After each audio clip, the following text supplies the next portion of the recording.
اعوذ باللہ السمیع العلیم العظیم الحفیظ بوجہ الکریم وسلطانہ القدیم من الرجس الخبیث المخبث الشیطان اللعین الرجیم وقبیلہ ونفخہ ونفثہ وہمزہ۔ بسم اللہ الرحمن الرحیم۔ تمام نبیوں کے سردار حضرت محمد صلی اللہ علیہ وآلہ وسلم اور تمام مذاہب کے سردار دین اسلام کے پیروکاروں، السلام علیکم، طبتم، برکتیں اور رحمتیں ہوں آپ پر۔ اللہم صلی علی سیدنا محمد و آباء محمد و آل محمد و صحاب محمد و بارک وسلم۔ سبحانک اللہم و بحمدک لا الہ الا انت استغفرک و اتوب الیک۔ ہم سب اقرار کرتے ہیں کہ اللہ تعالیٰ کے سوا کوئی معبود نہیں، کوئی نبی، کوئی ولی، کوئی جن، کوئی پری، کوئی مزار، کوئی قبر نہ معبود ہے نہ اللہ تعالیٰ کے برابر ہے۔ اللہ تعالیٰ واحد حقیقی ہے۔ ہم اقرار کرتے ہیں محمد مصطفیٰ صلی اللہ علیہ وآلہ وسلم تمام انبیاء کے سردار ہیں اور اللہ تعالیٰ نے ان کو سب کے بعد بھیجا، ان کے بعد کوئی نبی پیدا نہیں ہوگا۔ عظیم سند کے ساتھ عظیم پیام جو ہے وہ سماعت فرما لیجئے۔ امام رضا علیہ السلام اپنے والد موسیٰ کاظم سے بیان کرتے ہیں، وہ اپنے والد امام جعفر صادق سے بیان کرتے ہیں، وہ اپنے والد امام محمد الباقر سے بیان کرتے ہیں، وہ اپنے والد امام زین العابدین سے بیان کرتے ہیں، وہ اپنے والد امام حسین سے بیان کرتے ہیں، وہ اپنے والد مولا علی شیر خدا رضی اللہ تعالیٰ عنہ سے بیان کرتے ہیں، اور انہوں نے حضور صلی اللہ علیہ وآلہ وسلم سے سنا۔ حضور صلی اللہ علیہ وآلہ وسلم نے فرمایا، الایمان معرفۃ بالقلب وقول باللسان وعمل بالارکان۔ خلاصہ اس کا یہ ہے کہ ایمان تین چیزوں کے مجموع کا نام ہے: دل سے پہچاننا اور زبان سے اقرار کرنا اور اپنی طاقت کے مطابق اپنے اعضاء سے عمل کرنا۔ ھذا رحمۃ من ربی۔ آج کا ٹائٹل جو ہے، سرنامہ کلام حضرت سری بن المغلس الساختی رحمۃ اللہ علیہ۔ ان پہ میں پہلے 1 دسمبر 2012 میں لیکچر دے چکا ہوں۔ ایک لفظ جو ہے یہ سختی جو ہے، یہ سقط، یہ بھی عربی زبان کا لفظ ہے۔ آپ سین زبر سا، قاف زبر کا، تا کے اوپر جزم۔ سقط جو ہے یہ کہتے ہیں چھپائے کی موت کو کہتے ہیں۔ چھپائے کی موت، جب وہ چھپایا مرتا ہے تو ایک دم سے زمین کے اوپر گر جاتا ہے۔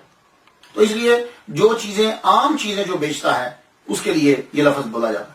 تو یہ اصل میں آپ کا کاروبار جو تھا، آپ کا کاروبار جو ہے وہ عام چیزوں پر مشتمل تھا، جو عام چیزیں ہوتی ہیں۔ اب دوبارہ 26 دسمبر 2021 میں ان پہ لیکچر جو ہے وہ دے رہا ہوں۔ کیوں؟ اس کی وجہ یہ ہے کہ میں ان کے روزہ اطہر کی زیارت کر کے آیا۔ آپ بھی زیارت کر لیجئے، فاتحہ پڑھ لیجئے۔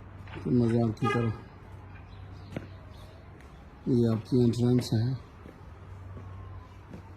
اللہم صلی علی سیدنا محمد وعلی آل سیدنا محمد وصحابہ سیدنا محمد وبارک وسلم وسلم۔ اللہم صلی علی سیدنا محمد وبارک وسلم وسلم علیہ۔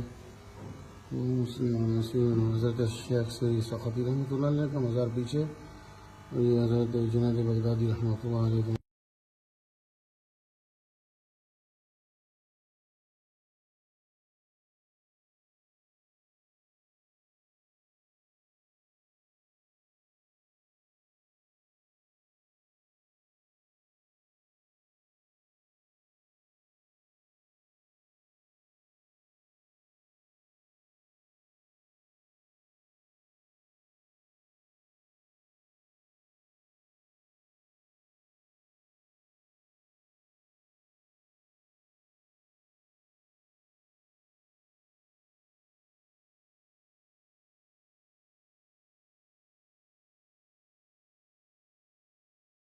آپ کا مکمل نام عربی کتب میں یوں ملے گا: حضرت السری بن المغلس الساختی رحمۃ اللہ علیہ۔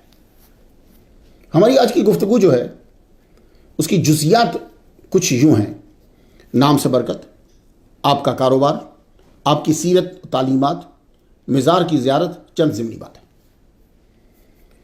تاریخ ولادت 155 ہجری ہے۔ تاریخ وصال رمضان المبارک 253 ہجری ہے۔ قمری سالوں کے حساب سے آپ نے 98 سال زمینی زندگی گزاری۔ پیر پیران الشیخ سید عبدالقادر گیلانی الحسنی والحسینی رحمۃ اللہ علیہ سے 315 سال پہلے پیدا ہوئے۔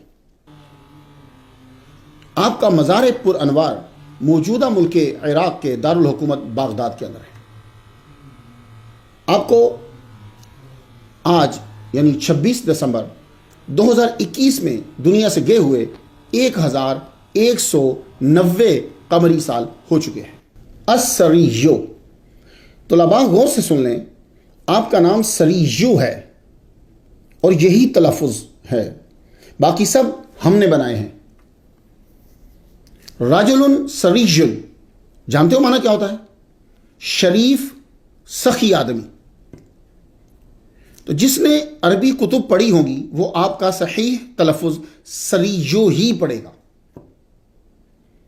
السریو کا ایک معنی چھوٹی نہر بھی ہوتا ہے۔ ایک شاعر بھی ہیں، السری ابن احمد بن السری الکندی الرفا الموصولی، یہ شاعر گزرے، ان کا نام بھی السری ہے۔ ایشیا میں ہم ان کو سری سکتی بولتے ہیں اور اس کا جواز بھی دیتے ہیں کہ سر عربی میں راز کو کہتے ہیں، تو سری منصوب الی السری، جواز تو اچھا ہے مگر یہ نام نہ ہوگا، ٹائٹل ہوگا پھر، اور وہ بھی شہرت کے بعد۔ وہ ہستی جس کے پاس تصوف کے راز تھے، سری جس کے پاس تصوف کے راز تھے یا جس نے تصوف کے راز عیاں کیے۔ کچھ لوگ سری بولتے ہیں، یہ عربی نہیں ہے، سنسکرت کا لفظ ہے یہ، تو سری کا معنی سردار۔ خیر معنی تو سب کے اچھے ہیں مگر عربی مورخین نے السری ابن المغلس الساختی لکھا ہے، صفت الصفوہ صفحہ 455، ابن المغلس۔ اکثر کتب نے لکھتے وقت وضاحت نہیں کی تو وہ غین جو ہے اسے فا کر کے لکھ دیا۔ تو حضرت سریجو کے والد کا نام المغلس ہے جی، تو وہ غین ہے، فا نہیں ہے۔ یہ میں اس لیے بتا رہا ہوں کہ طلباء اگر اردو کی کتاب پڑھ رہے ہوں گے تو ذہن میں رہے وہ غین ہے۔ وفیات العیان، جلد اس کی دوسری صفحہ 358، انہوں نے واضح کیا ہے کہ وہ غین ہے، فا نہیں ہے۔ اب حیران نہ ہو، یمن اور عراق میں اب بھی یہ نام استعمال ہوتے ہیں، المغلس۔ جامعۃ ایمان یمنیہ کہ نائب رئیس کا نام جو ہے وہ محمد صادق المغلس ہے۔ احمد بن محمد المغلس بغدادی گزرے ہیں، احکام القرآن ان کی کتاب ہے، المبہج، اور بھی بہت ساری کتب انہوں نے لکھی۔ سلط بن مغلس نام گزرا ہے، حدیث پڑھنے والے جانتے ہوں گے۔ جبارہ بن المغلس، یہ بھی نام گزرا ہے۔ ایک صحابی ہیں، فتح مکہ میں انہوں نے اسلام قبول کیا، خالد بن اسید، اس کو اسید پڑھیں گے، اسید بھی نہیں پڑھنا، اسید بن ابی المغلس۔ یمن میں ایک دور کے اندر آل مغلس کی حکومت رہی ہے، اب بھی قبیلہ مغلس یمن کے اندر ہے۔ یہ لوگ رات کے آخری پہر میں حملہ کرتے تھے، اس لیے ان کو المغلس کہا جاتا ہے۔ ویسے المغلس فلسطین کے اندر ایک قریہ بھی ہے۔ تو میں نے طلباء کو کچھ تفصیل سے اس لیے آگاہ کیا ہے کہ وہ اس میں مغلس کو اجنبی نہ سمجھنے لگ جائیں۔ الساقاتی، یہ اسم آپ کے کاروبار کی طرف اشارہ کرتا ہے۔ الساقاتی پرانی اشیاء کا سوداگر، سین قاف تا، اس مادہ میں گرنے کا مفہوم پایا جاتا ہے۔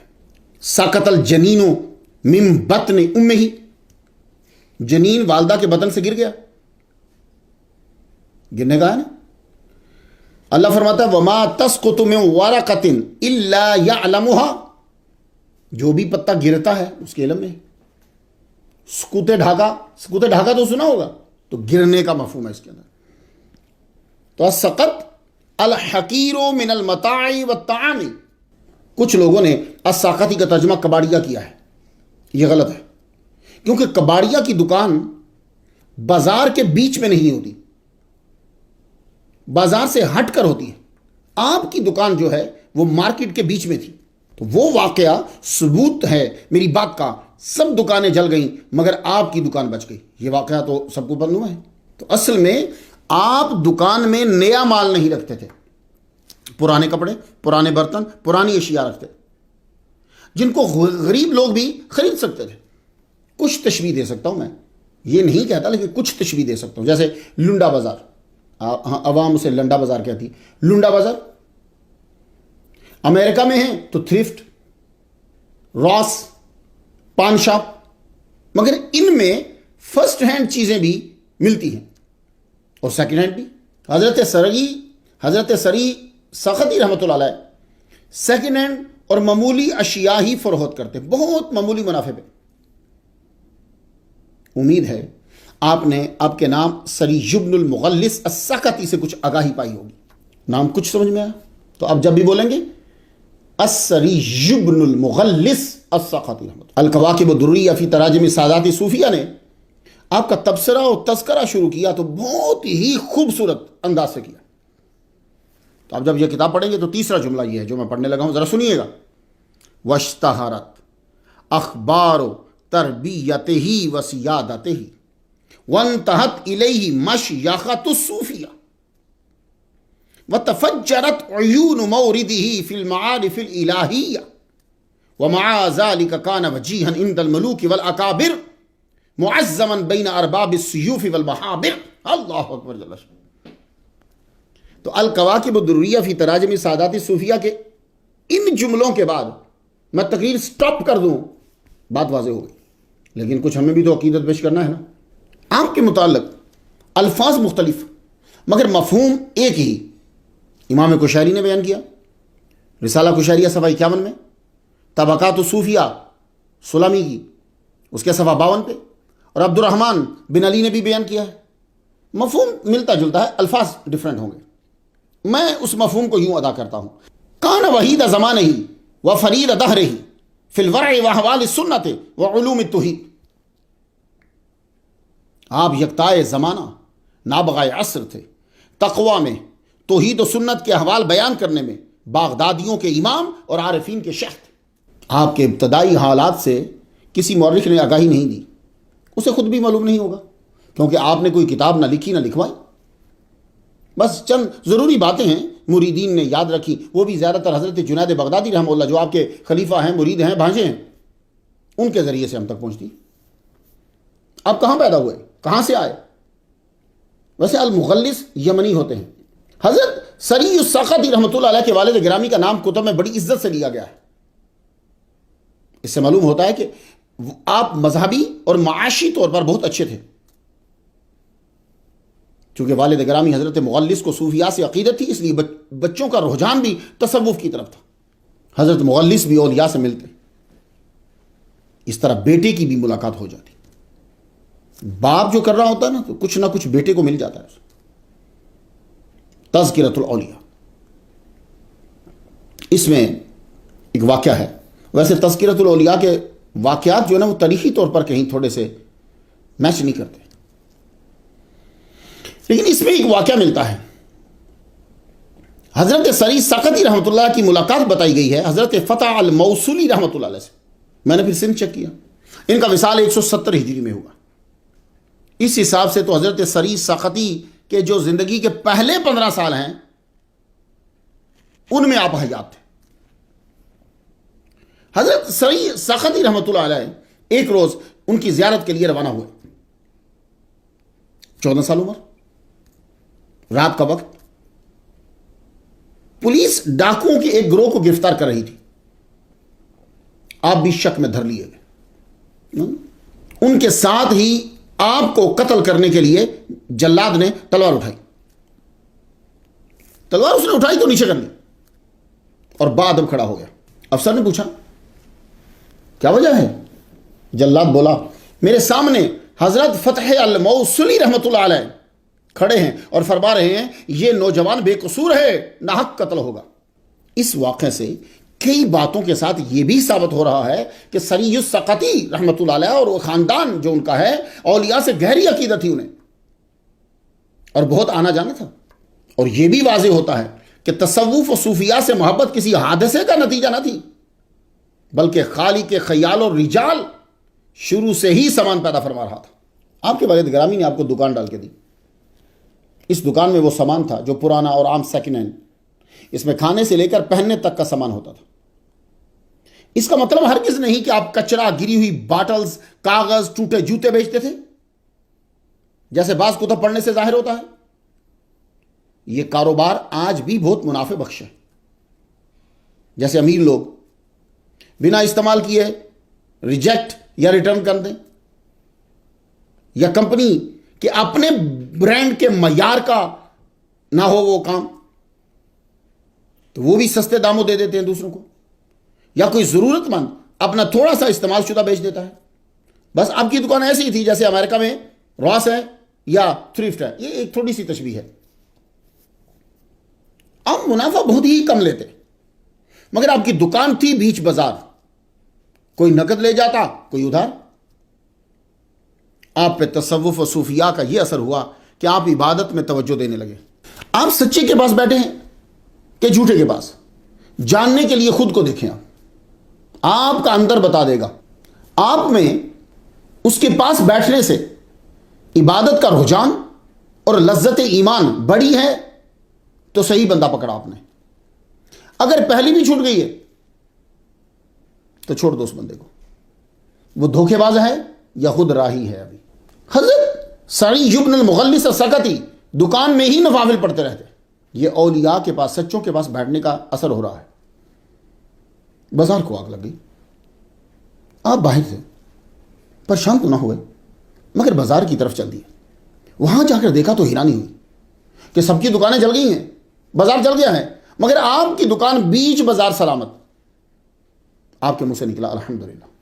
مولویانہ نقطہ نظر سے تو ٹھیک تھا الحمدللہ، مگر آپ 30 سال تک اس پہ استغفار کہتے رہے۔ اللہ اکبر جل شانہ۔ اب آپ کو سمجھ آئی آپ کو اولیاء کے پاس جانے سے کیوں روکا گیا؟ کہیں آپ سچے مسلمان نہ ہو جائے جناب۔ یعنی بات تو یہ ٹھیک ہے، لیکن وہ 30 سال تک استغفار کرتے رہے۔ کیوں؟ کیونکہ آپ یہ سوچتے تھے کہ اس میں کہیں خوشی کی ملاوٹ ہے، اور یہ مناسب نہ تھا کیونکہ تمام بازار جل گیا تھا اور وہ مسلمانوں کا ہی بازار تھا، وہ بیچارے سارے غمگین تھے۔ یہ سوچا، مگر آپ کو لوگ پہلے بھی عزت کی نگاہ سے دیکھتے تھے، اب تو اور مشہور ہو گئے، آپ کی دکان بھی مشہور ہو گئی، آپ لوگوں سے بھلا کرتے، بھلا سوچتے۔ اللہ نے اس واقعے کو شہرت کا سبب بنا دیا۔ آپ نے دوسرے مسلمانوں کے ساتھ شریک ہونے کے لیے ایک کام کیا کہ جو سامان آگ لگنے سے بچ گیا تھا آپ نے وہاں غرباء میں تقسیم کر دیا، فری میں، کہ میری کچھ مشابہت ان کے ساتھ ہو جائے۔ اللہ اکبر جل شانہ۔ یوں آپ بازار کے ساتھ شریک ہو گئے۔ اس کے بعد دوبارہ سامان لا کر رکھا، مگر اب تبدیلی تھی آپ میں، اب تبدیلی تھی۔ ایک کتاب نے لکھا کہ حضرت حبیب رائی رحمۃ اللہ علیہ تشریف لائے۔ مجھے یہ تاریخی طور پہ غلط لگا۔ کیوں؟ اس لیے کہ ان کا وصال تو ہوا 125 ہجری میں، حضرت سری سقطی پیدا ہو رہے ہیں 155 میں، یعنی حضرت سعید بن المغلس السقطی رحمۃ اللہ کی پیدائش سے بھی 30 سال قبل وہ چلے گئے۔ تو پھر یہ ملاقات اور تعلیمات کیسے ممکن ہے؟ تو یہ ذرا چیک کرنا ہے آپ نے تصوف کے واقعات کو، ان کی تاریخ کو، کیونکہ اس کے اندر گھس بیٹھیے بہت سارے اندر داخل ہو گئے، کوئی تھا نہیں نا روکنے والا، تو پتہ نہیں کیا کیا چیزیں ڈال دی اندر۔ اصل میں وہ حضرت معروف القرہی رحمۃ اللہ علیہ، آپ ایک روز ان کی دکان پہ تشریف لائے۔ آپ کے ساتھ ایک یتیم بچہ تھا۔ آپ نے سری سقطی رحمۃ اللہ علیہ سے فرمایا یہ یتیم بچہ ہے، اس کے کپڑے پھٹے ہوئے ہیں، اکسی حاصل یتیمہ، اس کو کپڑے پہناؤ۔ حضرت سری رحمۃ اللہ علیہ نے اپنی دکان سے اس کے سائز کا اچھا لباس پہنا دیا۔ رسالہ کشیریہ صفحہ 51 پہ ہے کہ آپ نے بچے کے چہرے پہ خوشی دیکھی تو خوش ہو کر سری حضرت سری کو دعا دی، بغض اللہ الیک الدنیا واراحک مما انت فیہ، اللہ تجھے دنیا سے متنفر کر دے اور جس مصیبت میں مبتلا ہے اس سے تجھے راحت دے۔ دعا پہ کن ہو گیا۔ حضرت سری فرماتے ہیں دنیا سے نفرت ہو گئی، سارا سامان میں نے راہ اللہ بانٹ دیا اور حضرت معروف کرہی رحمۃ اللہ علیہ کی خانقاہ میں چلا گیا۔ آپ کو حضرت معروف القرہی رحمۃ اللہ علیہ نے دیکھا تو مسکرائے، کچھ روز اپنے پاس رکھا، پھر فرمایا اب تم علم حاصل کرو۔ دیکھا کہ پیروں کے پاس جو آتا تھا وہ سب سے پہلے علم کی طرف بھیجتے تھے۔ آپ نے پھر مختلف علماء سے قرآن، حدیث، فقہ کی تعلیم لی۔ آپ کے بڑے اساتذہ میں جانتے ہو کن کا نام آتا ہے؟ حضرت معروف الکرہی رحمۃ اللہ علیہ، ان کا وصال 200 ہجری میں ہوا۔ حضرت فضیل بن ایاز رحمۃ اللہ علیہ، ان کا وصال 187 ہجری میں ہوا۔ یزید بن ہارون، ان کا وصال 206 ہجری میں ہوا۔ سفیان بن عیینہ کا نام آتا ہے، ان کا وصال 198 ہجری میں ہوا۔ میں آپ کو سن ساتھ بتا رہا ہوں اس لیے کہ تاکہ آپ کو معلوم ہو کہ واقعی ملاقات ممکن ہے۔ یہ عظیم صوفی اور علماء محدثین ہیں جن کا نام ان کے اساتذہ میں آتا ہے۔ حقیقت یہ ہے کہ آپ نے زیادہ علم حضرت معروف الکرہی رحمۃ اللہ علیہ سے ہی لیا، یہاں تک کہ ان کے خلیفہ بنے۔ بلکہ ایک روز استاد محترم مرشد عظیم نے فرما دیا کہ میں نے سری السقطی کو سب کچھ عطا کر دیا۔ آپ نے اپنے مرشد کا ساتھ نہ چھوڑا۔ جب آپ دنیا سے رخصت ہوئے تو لحد میں حضرت سری السقطی رحمۃ اللہ علیہ نے اتارا۔ آپ کے مرشد کے وصال کے وقت آپ کی عمر 45 سال تھی۔ آپ نے شادی کی، آپ کی ایک بیٹی کا تذکرہ ملتا ہے۔ آپ کا خاندان معزز خاندان تھا۔ حضرت جنید بغدادی رحمۃ اللہ کے والد محمد بن جنید نہاون سے آئے تھے، شیشے کا کاروبار کرتے تھے۔ انہوں نے حضرت سری سقطی رحمۃ اللہ علیہ کی بہن سے شادی کی۔ انہی کا بیٹا تھا جسے دنیا حضرت جنید بغدادی رحمۃ اللہ علیہ کے نام سے جانتی ہے۔ حقیقت یہ ہے کہ جنید بغدادی کی تربیت میں حضرت سری سقطی رحمۃ اللہ علیہ کا مکمل ہاتھ ہے۔ کیا تربیت کی کہ آج دنیا اس بچے کو سید الطائفہ اور طاؤس العلماء کے القاب سے پکارتی۔ حضرت سری سقطی رحمۃ اللہ علیہ اپنے مرشد کے وصال کے بعد 225 ہجری میں حج کرنے کے لیے بھی گئے۔ سینکڑوں اولیاء سے اور عارفین سے ملاقات کی آپ نے، فیض لیا بھی، فیض دیا بھی۔ یہ تو آپ جانتے ہی ہیں کہ حضرت سری سقطی رحمۃ اللہ علیہ نے کاروبار چھوڑ دیا تھا، تو آپ کے کھانے پینے کا پھر بندوبست کون کرتا تھا؟ آپ کی ہمشیرہ حضرت جنید بغدادی رحمۃ اللہ علیہ کی والدہ محترمہ، وہ ہاتھ سے سوت کاٹتی تھی، وہ سوت بازار میں بکتا تھا، پھر جو پیسے آتے تھے اس سے پھر آپ ان کو کھانا دیتی تھی۔ ایک روز آپ کے کان میں یہ خبر پہنچی کہ کوئی کہہ رہا تھا کہ سری سقطی کی بہن کا سوت خالص نہیں ہوتا۔ آپ نے ان کا کھانا چھوڑ دیا، حالانکہ افواہ تھی، مگر اولیاء صوفیہ اس شے میں بھی احتیاط کرتے ہیں جس میں شک کا شائبہ ہو جائے۔ جی تصوف آسان نہیں ہے، ان کو غلط کہنا آسان ہے لیکن وہ اپنانا بہت مشکل ہے۔ جس طرح عیسائیوں نے، پڑھے لکھے لوگوں نے اپنے مذہب کو دیکھ کر سارے مذاہب کو غلط قرار دے دیا اور اسلام کو بھی اسی لسٹ میں داخل کر دیا، اسی طرح لوگوں نے ایشیا کے اندر بیٹھے ہوئے لوگوں کو دیکھ کر سارے صوفیاء کا انکار کر دیا۔ انہوں نے ان کو دیکھا تھا، اب آپ دیکھیے ذرا شائبہ ہے، حالانکہ جانتے ہیں کہ غلط ہے پر شائبہ ہو گیا، بات غلط تھی مگر شک پیدا ہو گیا۔ علامہ یوسف النبہانی رحمۃ اللہ علیہ لکھتے ہیں کہ آپ کی بہن کو دکھ ہوا، امام احمد بن حنبل رحمۃ اللہ علیہ سے شکایت کی جاتی۔ آپ سری السقطی رحمۃ اللہ علیہ کے گھر میں آئے، ذکر کیا تو آپ نے فرمایا مجھے ضرورت نہیں ہے، اب اللہ تعالیٰ نے دنیا کو میرا خادم بنا دیا ہے۔ اللہ اکبر جل شان۔ اولیاء اور صوفیاء خوراک میں بہت ہی خیال رکھتے ہیں، کیونکہ وہ کھانے میں نفس کی آرزو کو دیکھتے ہی نہیں، کیونکہ نفس زیادہ تر دنیاوی مادی اشیاء پسند کرتا ہے۔ یہ ضروری نہیں کہ صرف حرام ہی پسند کرتا ہے، مگر ہوتا یہ ہے کہ اگر آپ نے اس کی ایک آرزو کو پورا کر دیا تو طلب بڑھاتے بڑھاتے، بات منواتے منواتے حرام تک لے جاتا ہے۔ یہ اولیاء اور صوفیاء اس کی مخالفت کی عادت ڈالتے ہیں۔ زیادہ تر نفس کھانا پینا سونا پہننا پسند کرتا ہے، اس میں اور اس کے لیے پھر بڑھتا ہی چلا جاتا ہے۔ عبادت میں نفس کی جان جاتی ہے، تو صوفیاء کیا کرتے ہیں؟ کھانے پینے سونے میں اس کی بات نہیں مانتے، کھانا پینا سونا اتنا ہی رکھتے ہیں جس سے وجود واجب الوجود کے حضور میں رہے۔ یہ بات اس لیے کر دی کہ کہیں کوئی بچہ یہ نہ کہے کہ وہ حلال اشیاء سے بھی پرہیز کرتے تھے۔ آج بھی کئی لوگ ہیں جو کئی حلال اشیاء نہیں کھاتے، کچھ ڈاکٹر کی ہدایت پہ کئی حلال اشیاء چھوڑ دیتے ہیں، اور کچھ اس لیے نہیں کھاتے کہ ٹیسٹ اچھا نہیں لگتا ہے نا لوگ۔ تو ان پہ کیوں نہیں اعتراض ہو رہا؟ جی ڈاکٹر جب آپ کو منع کرے تو آپ بولا کرو نا مجھے حلال چیز کھانے سے کیوں روک رہے تم؟ انسان تمام حلال اشیاء کی لسٹ کھانے کے لیے پیدا نہیں کیا گیا کہ جتنی دنیا میں حلال چیزیں ہیں وہ تم پہ فرض ہیں کہ تم کھاؤ۔ کہاں لکھا ہوا یہ؟ انسان عبادت کے لیے پیدا کیا گیا، اور تعجب ہے کہ جس کے لیے پیدا نہیں کیا گیا اسے 3 ٹائم بڑے اہتمام اور احتیاط سے کرتا ہے اور عمدہ سے عمدہ چاہتا ہے، اور جس کے لیے پیدا کیا گیا ہے اول تو دل ہی نہیں کرتا، چلا جائے تو صحیح پڑتا ہی نہیں۔ سالن کی پلیٹ و پیالہ میں مکھی یا بال وغیرہ آ جائے تو سالن نظروں سے گر جاتا ہے، نالی میں گرا دیا جاتا ہے، ٹیبل سے اٹھا دیا جاتا ہے۔ مگر عبادت میں نمازی لے لو، عبادت میں عبادت کے علاوہ سب کچھ ہوتا ہے۔ حضرت سری سختی رحمۃ اللہ علیہ کو ایک روز شہد کھانے کی آرزو ہوئی، جسے شہد کہتے ہیں نا، شہد کھانے کی، ہنی کھانے کی آرزو ہوئی۔ 40 سال تک نفس کو انتظار کروایا۔ ہم لوگوں نے اپنے نصابوں میں لکھ دیا صوفیہ باطل فرقہ۔ میں نے امریکہ میں یہ بھی پڑھا ہے، اللہ استغفر اللہ استغفر اللہ۔ اور سونے کا یہ معاملہ تھا حضرت سری سقطی رحمۃ اللہ علیہ کا کہ حضرت جنید بغدادی رحمۃ اللہ علیہ نے جب سے آپ کو دیکھا زمین سے پہلو لگائے نہیں دیکھا، اسی وقت دیکھا جب آپ شدید علیل ہوئے اور دنیا سے جا رہے تھے۔ اور وہ جو کتب میں لکھا ہوا ہے کہ حضرت جنید بغدادی نے کہا کہ میں نے 98 سال سے ان کو پہلو لگاتے ہوئے نہیں دیکھا، وہ غلط ہے، کیونکہ جنید بغدادی نے ان کی زندگی کے صرف 35 سال دیکھے ہیں، وہ 98 سال کیسے کہہ سکتے ہیں؟ تو جب سے انہوں نے دیکھا، پہلو لگائے نہیں دیکھا۔ آخری جب وقت تھا، دن تھے، تب بہت شدید علیل تھے۔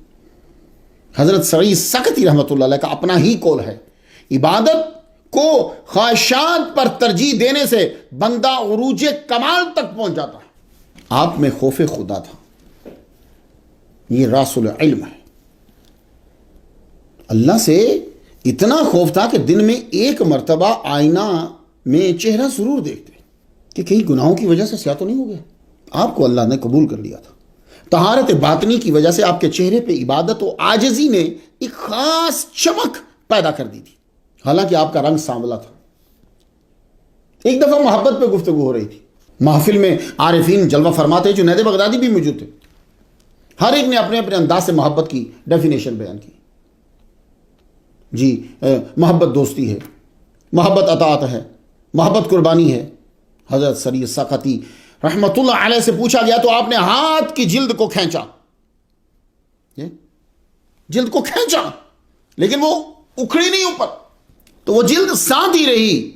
تو فرمایا اگر میں کہوں کہ اللہ کی محبت میں کھال ہڈی پہ خشک ہو گئی تو سچ ہے، یہ ہے محبت، اتنا جڑ جانا۔ یہ کہہ کر آپ بے ہوش ہوئے، آپ بے ہوش ہوئے مگر چہرہ آپ کا چمکنے لگ گیا۔ نور کا چہرے پہ آنا دلیل تھی کہ میرے بندے کو مجھ سے محبت ہے، اور یہی محبت کی تشریح ہے۔ اللہ اکبر جل شانہ۔ جب بندہ اللہ کے بندوں کا فائدہ سوچتا ہے تو یہ عمل اسے اللہ کے قریب کرتا ہے، کیونکہ اللہ بھی تو بندوں کا فائدہ چاہتا ہے۔ میں ایک واقعہ بطور مثال بتاتا ہوں۔ آپ جب بغداد میں کاروبار کرتے تھے، آپ نے 60 دینار کے بادام خریدے۔ چند گھنٹوں کے بعد دام بڑھ گئے، چند گھنٹوں۔ اب دیکھیں نا یہ لوگ کیا کرتے ہیں، انہیں معلوم ہوتا ہے سیاستدانوں کو کہ صبح ریٹ جو ہے وہ بڑھ جائے گا، رات ہی کو سارا سٹور کر لیں گے، بند کر لیں گے۔ 60 دینار کے آپ نے خریدے، چند ہی گھنٹوں کے بعد دام بڑھ گئے، 60 سے 90 ہو گیا دام۔ ایک صاحب آئے، انہوں نے 90 دے دیا کہ ابھی اس کا دام شاید اور بڑھ جائے گا کہ میں 90 میں خرید۔ انہوں نے 90 دیے، آپ نے فرمایا یہ 90 کی نہیں 60 کی ہے، 60 دینار کی لی تھی، 3 دینار میرا منافع بنتا ہے، 63 دینار مجھے دے دو اور لے جاؤ۔ کیونکہ آپ کا اصول تھا کہ آپ 10 دینار کی چیز میں صرف نصف دینار جو ہے وہ پروفٹ لیتے تھے۔ وہ مان لگے 63 دینار مجھے دو اور لے جاؤ۔ وہ آدمی 90 دینے کو تیار ہے، وہ میں نے خریدی 60 کی، میں تجھے کیوں 90 کی دوں؟ ملک سے ذخیرہ اندوزی اور مصنوعی قلت اشیاء ختم کرنے کے لیے ضروری نہیں کہ یونیورسٹی میں جایا جائے، ایم اے پڑھا جائے۔ آپ اپنے اولیاء اور صوفیاء کو ہی پڑھ لیں تو آپ کا نظام ملک کا صحیح ہو جاتا، لیکن آپ کو پڑھنے نہیں دیا جاتا۔ مسلمانوں، تم بھی عجیب کیفیت کے مالک ہو گئے، دشمنوں کے کہنے پہ دوستوں کو ہی چھوڑ دیا، جدت کے نام پہ حقیقت کو چھوڑ دیا۔ جو سورج اور چاند کی طرح کبھی پرانی قدیم بے فائدہ نہیں ہوتی، یاد رکھیے حقیقت۔ مسلمانوں کچھ سوچ لو، میں تو کچھ زیادہ آپ سے کہہ نہیں سکتا۔ آپ سے احادیث بھی روایت کی گئی، جی حضرت سری سخطی رحمۃ اللہ علیہ سے۔ آپ کی ایک چین ہے، میں پوری چین بیان نہیں کرتا، طویل ہوگی۔ اس چین میں جو حدیث ہے وہ سن لیجیے۔